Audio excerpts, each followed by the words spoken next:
Hey everybody, MLive.com's Nick Baumgardner here.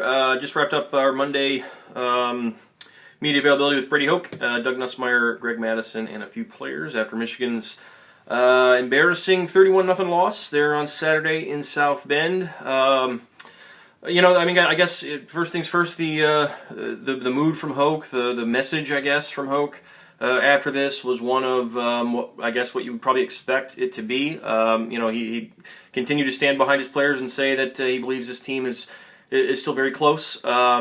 Still plays hard for each other. He thought last week's focus and preparation was sound. He actually said it was as good as he's ever been around, which begs what exactly happened there then on Saturday if preparation was so good. It's sort of boilerplate, but it's the same type of deal. And there's really no hiding and no other way to spin, how rough Michigan looked there on Saturday night. Hoke, I think, understands that to a degree. At least he says that. He understood it was a terrible loss. It was one that he knows fans are discouraged with. He knows that everyone's discouraged with, but his focus continues to be on the players. The one interesting, tidbit there, someone asked about, what his message would be to fans, which is, we ask these questions. I've heard this said many, many times. Hoke, we've asked him this many, many times, and his stance is unchanged. He continues to back his players. I believe the quote was, if they're true fans, they'll support these players. If they're not, then they won't.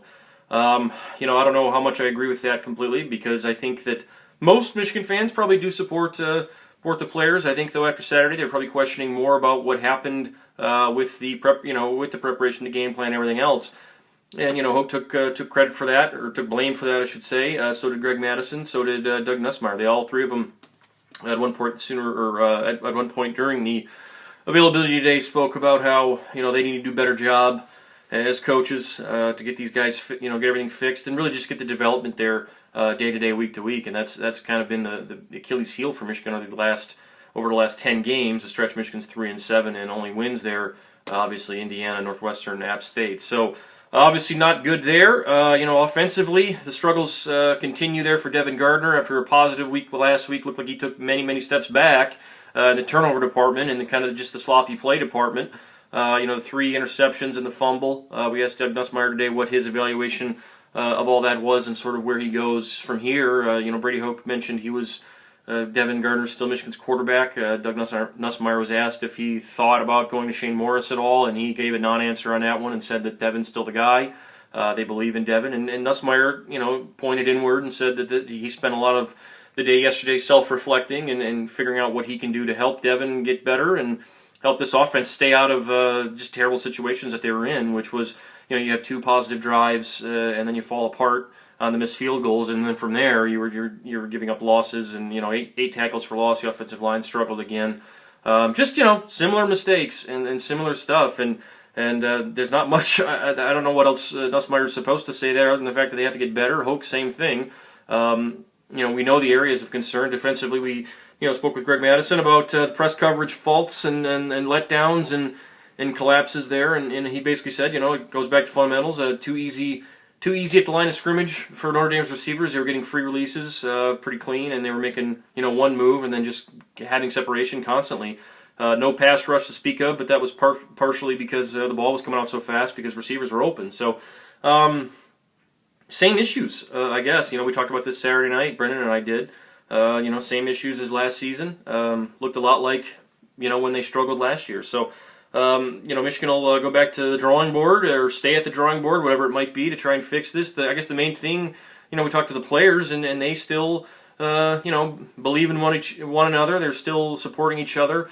Sounds like they're going to continue to work at the things they need to because they don't have any other choice. I mean, at this point, there's no other choice for anyone in that building to do anything but kind of block anything out and focus in on what needs to be done. So.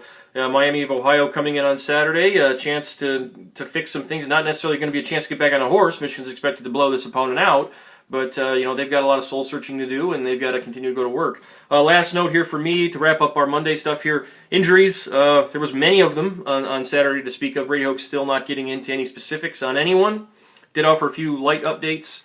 Devin Funchess, who left the game late there Saturday night with what looked like a right leg injury.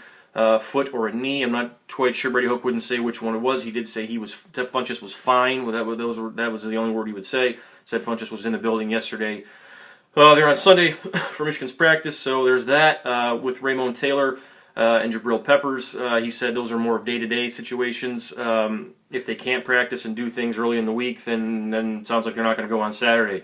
So not a really definitive word. It sounds like their status is up in the air for next week. I would assume that Devin Funchess is probably as well, because Hoke didn't say one way or the other if he would play. Desmond Morgan, obviously also out, was on the sidelines in street clothes, not dressed, had the arm in a sling and a cast. We asked Brady Hoke what the long-term prognosis would be. Is this a lengthy injury? He, again, wouldn't get into it, but did say he told us that if a player was out for the season, he would tell us, and he said, let's just put it that way. So I guess we're just assuming at this point that Desmond Morgan's not out for the season. However, it doesn't look like he'll be back anytime soon. So that's that for now. Brendan will be back with me next week, and later in this week, I should say. So stay tuned for the rest of the week. We'll have plenty of stuff coming up here for you. Live chat on Thursday as usual, leading into Saturday's game against Miami of Ohio, 3:30 kick on BTN. So until then, I'll talk to you guys later.